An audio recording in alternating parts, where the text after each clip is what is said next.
What's good, YouTube? Today I want to talk about a term in Yu-Gi-Oh! That has been giving a lot of confusion to a lot of players, and I've heard so much misinformation about, and that is possession. So to possess a card basically means that you own it in Yu-Gi-Oh!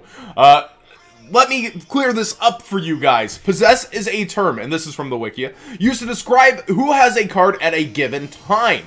It is similar to the term control, but also applies to locations other than the field, such as hand or deck. So if you have a card in your hand, you possess it. If it's in your extra deck, you possess it. If it's in your deck, you possess it. So let's just clear everything up and say every single location that possesses. And this comes from the Wikia, but it is correct. Cards on that player's side of the field. Cards in that player's hand, main deck, extra deck, or graveyard even.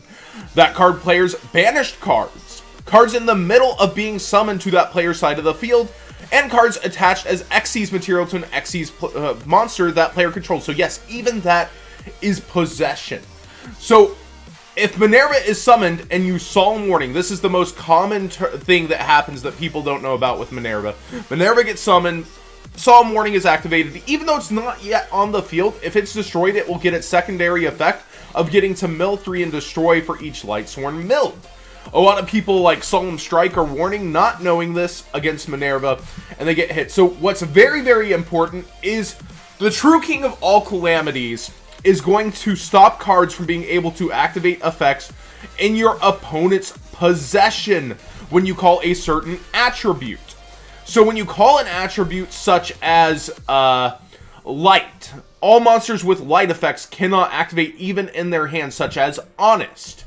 Now, this is very important because it also means graveyard. So if you call Earth against dinosaurs, the babies, when they get popped, such as Petitodon and Baby Cerosaurus, they won't be able to get their effects in the graveyard even when they are popped from hand to graveyard, because both hand and graveyard are possession. Now, a lot of people have been telling everybody to call Divine.